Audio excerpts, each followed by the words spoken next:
வணக்கம். ஃபைனலாக அதிமுகவும் விஜய் விமர்சனம் பண்ணுறாங்க. தாவே காட்டணுமே நம்ம கூட்டணிக்குள்ளே வராது அப்படின்னு எடப்பாடி பழனிசாமி நினைக்கிறாரு. ஒரு சைடு பாஜக அழுத்தம் கொடுத்து பார்த்துக்கிறாங்க. அந்த அழுத்தம் நீங்கள் எவ்வளோ வேணாலும் கொடுங்க, என்ன வேணாலும் பண்ணுங்க, உங்கள் கூட்டெல்லாம் நான் கூட்டணி வரமாட்டேங்க. என்னங்க எங்களுக்கு தீய சக்தியா அது திமுக தான், ஊழல் சக்தியா அது அதிமுக தான் அப்படின்னு சொல்லிட்டாரு. ரெண்டாவது வந்து மறைமுகமாக வந்து திமுக பாஜகவோட கூட்டணி வச்சிருக்கு, நேரடியாக அதிமுக கூட்டணி வச்சிருக்குது பாஜகவோட அப்படின்னு சொல்லி ஒரு விமர்சனத்தை பண்ணார். இது அதிமுகவுக்கு பயங்கரமான ஒரு கோபத்தை ஏற்படுத்திருச்சு. எவ்வளோ நாள் தான் நம்மளும் பொறுமையாக போகிறது, எவ்வளோ தான் விஜயை நம்பிக்கிட்டே இருக்க முடியும்? விஜய் இனிமேல் வேணாமியா, விஜய் வந்தாலும் நம்ம சேர்க்குற மாதிரி எண்ணத்தில் இல்லையா அப்படிங்கிற மாதிரி இப்போ எடப்பாடி பழனிசாமிக்கு ஒரு பயம் வந்துருச்சு. என்னன்னு கேட்டிங்கன்னா, விஜய் வரமாட்டார், இனிமேல் விமர்சனம் பண்ணுங்க அப்படிங்கிறத தாண்டி அதிமுகவில் விஜய் வந்தார் அப்படின்னா விஜய் தான் முதலமைச்சர் வேட்பாளர் அப்படின்னு சொல்லி ஒருவேளை என்டிஏ கூட்டணிக்குள்ளே ஒரு பிரச்சனையை உருவாக்கிட்டாங்கன்னா என்ன பண்ணுறது அப்படிங்கிற ஒரு பயமும் இருக்குது எடப்பாடி பழனிசாமிக்கு. அதனால் விஜய் விமர்சனம் பண்ணுங்கன்னு சொல்லிட்டாங்க. நேற்று அதிமுக ஐடிவிங்கெல்லாம் விஜய் விமர்சனம் பண்ணுறாங்க. இந்த அளவுக்கு வந்த பிறகு கரூரில் நடந்த 41 மரணத்துக்கு யார் காரணம்? நீங்கள் தான் காரணம் அப்படின்னு சொல்லி விஜய் விமர்சனம் பண்ணுறாங்க. அந்த சம்பவம் வந்து விசாரணை இன்னும் போயிட்டே இருக்குது. சிபிஐ விசாரணையும் சொல்லி இது பண்ணிகிட்டே இருக்கிறாங்க. விஜய் வந்த காலதாமதம் ஏன், எதுக்காக வந்தீங்க, திருச்சி டு கரூர் போகிற வழியில் வந்து நீங்கள் ஏன் 1 மணி நேரம் நடுவில் வந்து பஸ்ஸை நிப்பாட்டி யார் யாரோடலாம் பேசுனீங்க அப்படிங்கிற விஷயங்கள் எல்லாத்தையுமே எடுத்து வச்சு இது பண்ணுறாங்க. காலதாமதத்துக்கு நீங்களும் ஒரு காரணம் தான் அப்படின்னு சொல்கிறாங்க. குற்றவாளி பேரில் விஜய் பேர் ஏற்றிக்கங்க, எங்களுக்கு என்ன இருக்குது அப்படின்னு விசில் அடிக்கிறாங்க எல்லாருமே. ஏற்றிக்கங்க, விசாரணை தானே, விசாரணை பண்ணுங்க, குற்றவாளின்னு நிறுவிங்க, மக்கள் மத்தியில் வந்து எங்களுடைய இது போகும்ல, குற்றவாளி யாருங்கிறது தெரியும்ல. அதே சட்டமன்றத்துக்குள்ளே நீங்கள் போய் என்ன பண்ணீங்க?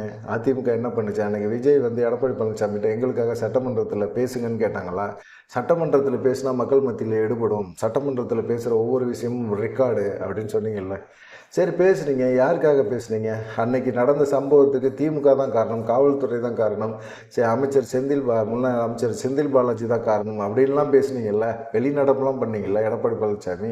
அன்னைக்கு யாருக்காக பண்ணீங்க? விஜய்க்காக தானே பண்ணீங்க. எதுக்காக பண்ணீங்க? சுயநலத்துக்காக, கூட்டணிக்காக, இதுக்காக தானே பண்ணீங்க. இன்னைக்கு விஜய் வந்து உங்கள் கூட கூட்டணி வரலை அப்படின்னோடனே கரூர் சம்பவத்துக்கு குற்றவாளி விஜய் தாங்க அப்படின்ட்டீங்க. இப்போ திமுக ஆதரிக்கிறீங்களா? என்னன்னே தெரியலையே. இப்போ ஸ்டாலின் ஆதரிக்கிறீங்களா எடப்பாடி பழனிசாமி அப்படிங்கிற மாதிரி விஜய் தரப்பில் கேள்வி கேட்குறாங்க. நீங்கள் அப்படி ஒரு சம்பவம் நடந்துருச்சு. 72 நாள் பனையூர்லேயே பதுங்கி இருந்தீங்க, 15 நாள் கட்சி அலுவலகத்தையே மூடி வச்சுருந்தீங்க அப்படின்னு சொல்லி அதிமுக விமர்சனம் பண்ணுறாங்க. அவர் 3வது நாள் ஒரு வீடியோ போட்டார். நேரடியாக வந்து அவரை அந்த சம்பந்த இடத்துக்கு போகிறதுக்கு காவல்துறை வந்து அனுமதி தரலை, அனுமதி கேட்டிருக்கிறாரு அப்படின்னு சொன்னாங்க. நீதிமன்றம் போனார் விஜய். அதுக்கப்புறமா வந்து காவல்துறை அனுமதி கொடுத்தா போகிறேன்னு சொன்னார். எதுக்காக? இப்போ எடப்பாடி பழனிசாமியோ முதலமைச்சரோ ஒரு பாதுகாப்போடு போக முடியும். இவர் வந்து உச்சபட்ச ஒரு நடிகர், சினிமா நடிகர், மக்கள்கிட்ட செல்வாக்கு இருக்குது. அவர் எங்கே போனாலும் ஒரு கும்பல் வருது. இளைஞர்லேருந்து இளம்பெண்கள்லேருந்து பெரிய ஒரு பட்டாளமே வருது. பெண்கள் மத்தியில் ஒரு அமோகமான வரவேற்பு விஜய்க்கு இருக்குது. அப்படிப்பட்டவர் ஒருத்தர் ஒரு இடத்துக்கு, சம்பவம் நடந்திருக்க இடத்துக்கு அவர் போகிறாரு, மக்களை சந்திக்கிறாரு அப்படின்னா, ஒரு இறந்து போனவங்க வீட்டுக்கு போகிறாரு அப்படின்னா கண்டிப்பாக அந்த வீட்டுக்கிட்ட கும்பல் அதிகமாக சேரும். காவல்துறைக்கு மிகப்பெரிய ஒரு இடைஞ்சல். இதை பயன்படுத்திக்கிட்டு திரும்பவும் வந்து ஒரு லத்தி சார்ஜோ ஏதோ ஒன்று பண்ணுறாங்க, நெருக்கடியை தள்ளுபடி பண்ணுறாங்க, ஏதோ ஒரு சம்பவம் திரும்பவும் நடந்து போச்சுன்னா என்ன பண்ணுறது அப்படின்னு விஜய் நினைப்பாரான்னு நினைக்க மாட்டாரா? அப்படி நினைக்கிறார். அதனால தான் வந்து விஜய் வந்து அதுலேருந்து விலகி போகணும், அந்த விஷயத்தை வந்து காவல்துறை சப்போர்ட் பண்ணணும் அப்படிங்கிற ஒரு எண்ணத்தில் அவர் இருந்தார். மற்றபடி ஒன்றும் பெருசாக இல்லை. இவங்கெல்லாம் வந்து இப்போ வந்து அதை விமர்சனம் பண்ணுறாங்க. அன்னைக்கு விஜய்க்கு சப்போர்ட் தானே பண்ணீங்க, விஜய் செய்கிறது கரெக்டு தான், காவல்துறை நடவடிக்கை எடுக்கட்டும் அப்படின்னு சொல்லி. அது இல்லாமல் பாதிக்கப்பட்டவங்கள உலக வரலாற்றிலே முதல் முறையாக பாதிக்கப்பட்டவங்கள அவருடைய பனையூர் கட்சி அலுவலகத்துக்கு வர சொல்லி அங்கே வச்சு நிவாரணத் தொகையை கொடுத்தாரு விஜய் அப்படின்னு சொல்லி இன்னைக்கு பேசுகிறீங்க. அன்னைக்கு பேசுகிறீங்க, இப்படிலாம் செய்கிறது தப்புங்க விஜய் அப்படின்னு அன்னைக்கு சொல்லியிருக்க வேண்டியது தானே. அன்னைக்கெல்லாம் வந்து விஜய் எப்படியாவது கூட்டணிக்குள்ளே வந்துருவாருன்னு அப்படியே தொங்கிக்கிட்டு கிடந்தீங்கல்ல, இன்னைக்கு தொங்க முடியல. விஜய் வந்து தெளிவாகிட்டாரு. இன்னுமே வந்து நம்ம ஊழல் கட்சியோட நம்மளும் போய் சேர்ந்தோம்னா நம்மளையும் ஊழல்வாதின்னு சொல்லிடுவாங்க. ரெண்டாவது வந்து என் கட்சியில் நான் ஆட்சிக்கு வந்து உட்காந்தேன்னா ஊழலே பண்ண மாட்டோம், ஊழல் படியாது எங்கள் இதில் பாருங்கள் வேணாம் அப்படின்னு அடித்து பேசுகிறாரு அப்படின்னா அந்த தைரியம் இங்கே வேணும்ல. ஊழல் கட்சின்னு ஒரு குற்றச்சாட்டை சொல்கிறாரு.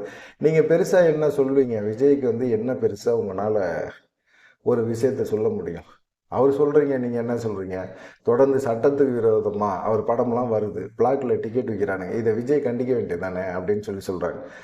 பல கோடிகள் போட்டு பணம் எடுக்கிறாங்க, பல கோடிகள் இவர் சம்பளமாக வாங்குறாரு, இவர் நடிக்கிறாரு, அவ்வளோதான். தயாரிக்கிறவர் ஒருத்தங்க. தயாரிக்கிறத விநியோகஸ்தர்கிட்ட விற்கிறாங்க. விநியோகஸ்தர் வந்து அங்கே தியேட்டர்களுக்கு கொடுக்குறாரு. தியேட்டரில் கொடுக்குறவங்களுக்கு அவங்க அவங்க தான் கண்ட்ரோல் பண்ண முடியும். இதை போய் விஜய் எப்படி கண்ட்ரோல் பண்ண முடியும்? அது எப்படி? இது லாஜிக்கே இல்லாமல் பேசுகிறீங்க. இந்த பட விஷயத்தில் வந்து விஜய் வந்து டிக்கெட்டை வந்து குறைச்சி விற்க சொல்லுங்கள் அப்படின்னு சொல்கிறீங்க. அவர் தியேட்டரில் அதிகமாக விற்றாங்க, பிளாக்ல விற்கிறாங்க.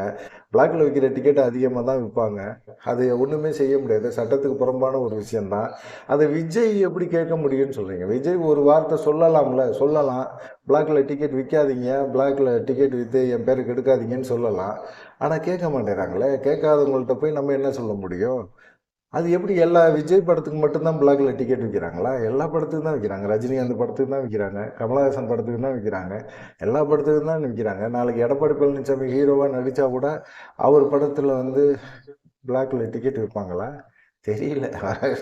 அந்த மாதிரி ஒரு சூழ்நிலையெல்லாம் இருக்கு. இந்த மாதிரிலாம் இதை பண்ணி இதெல்லாம் வந்து அநியாயம், அக்கிரமம். இதை வந்து கண்டிக்கிறதுக்கு விஜய்க்கு துப்பு இல்லை. விஜய் வந்து எப்படி வந்து இதை வந்து இந்த நாட்டை ஆளப்போறாரு? ஐயா, ஊழல் பண்ணுறது ஒன்று, நேரடியாக ஊழல் பண்ணுறது ஒன்று. இது இல்லாமல் இது பிளாக்ல டிக்கெட், அவர் நடிக்கிறாரு, நடித்து முடிச்சது காசு வாங்குறாரு, அதுக்கப்புறமா அவருக்கும் அந்த படத்துக்கும் எந்த சம்மந்தமும் இல்லை, அவர் விலகி போயிடுறாரு, அவ்வளோதான். இதில் வந்து என்ன பிரச்சனை?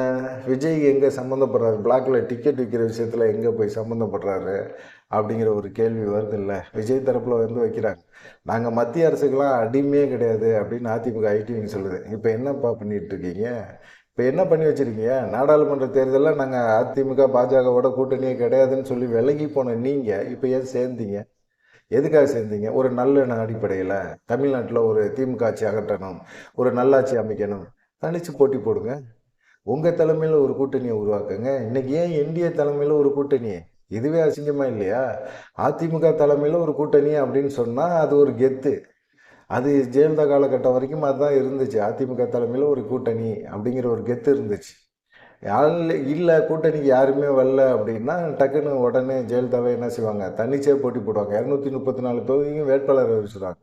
அப்புறமா கூட்டணி கட்சியெல்லாம் ஓடி போய் அம்மா தாயேன்னு கெஞ்சி கூத்தாடி அதுக்கப்புறமா கூட்டணியெல்லாம் நிர்ணயம் பண்ணுவாங்க. அந்த அளவுக்கு வந்து ஒரு கெத்தாக இருந்தாங்க, ஒரு நம்பிக்கை இருந்தது அவங்களுக்கு. இப்போ இருக்கிறவங்களுக்கு நம்பிக்கை இருக்கா? அதிமுக கூட்டணி அப்படிங்கிறதே இல்லை. இப்போ என்டிஏ கூட்டணி அப்படிங்கிற மாதிரி தான் இருக்குது. தேசிய தலைமை தேசிய ஜனநாயக கூட்டணி அப்படிங்கிற மாதிரி ஒரு இதுதான் கொண்டாந்து வச்சுருக்கிறீங்க. இதுக்கு பேர் நீங்கள் மத்திய அரசுக்கு அடிமை இல்லை அப்படின்னு நீங்கள் சொன்னால் மக்கள் நம்புவாங்களா? ஏற்றுக்குவாங்களா? ஏற்றுக்க முடியுமா? எப்படி ஏற்றுக்க முடியும்? இதெல்லாம் வந்து ரொம்ப கேவலமாக இருக்குது. நாங்கள் வந்து மாநில நலனுக்காகவும் மக்கள் நலனுக்காகவும் அப்பையிலேருந்தே அதிமுக போராடிக்கிட்டு இருக்கு. அன்னைக்கு இருந்த அதிமுக போராடிச்சு. இன்றைக்கி இருக்க அதிமுக யார் மக்களுக்காக? உங்கள் மக்களுக்காக நீங்கள் போராடிக்கிறீங்க. உங்கள் மக்களை சேஃப்டிக்காக வச்சுக்கிறதுக்காக நீங்கள் என்ன செய்கிறீங்க? கரெக்டாக நீங்கள் உங்கள் வேலையை பார்த்துக்கிறீங்க, பாஜகவோட கூட்டணி வச்சுக்கிறீங்க. ஏன்? நாடாளுமன்றத்தில் வேணான்னு சொன்னவங்க, நாடாளுமன்றத்தில் பாஜகவோட கூட்டணி வச்சா சிறுபான்மையின் ஓட்டு பாதிக்குதுன்னு சொன்ன நீங்கள் இப்போ வந்து எதுக்காக மத்திய அரசோட நீங்கள் கூட்டணி வைக்கிறீங்க? தப்பு இல்லையா? என்னைக்கு நீங்கள் மக்கள் நலனுக்காக போராடி இருக்கீங்க? இல்லை மக்கள் நலனுக்காக நீங்கள் என்ன பெருசாக செஞ்சுருக்கிறீங்க? அதெல்லாம் கேட்க வேண்டிய ஒரு கேள்வியாக தானே இருக்குது. அதை தாண்டி இன்னொரு விஷயத்த ஐடிவிங்க வந்து அவங்க ஐடிவிங்க சொல்லியிருக்காங்க. ஒரு படத்துக்காக போய் ஜெயலலிதா வீட்டு வாசல்கிட்ட போய் 5 மணி நேரம் கை கட்டி நின்றீங்க, வீடியோ போட்டீங்க. ஆமாம், போட்டார். விஜய் எங்கே மறுத்தார்? அதெல்லாம் மறுக்கலையே. அன்னைக்கு எந்த அளவுக்கு நீங்கள் வந்து ஜெயலலிதா காலகட்டத்திலே விஜயை பார்த்து தலைவா அப்படின்னு ஒரு படம் வச்சதுக்கு வாசல் வர சொல்லி அந்த படத்தில் இருக்க சில டைலாக்லாம் எடுக்க சொல்லி அதெல்லாம் பண்ணது ஜெயலலிதா பண்ணாங்க.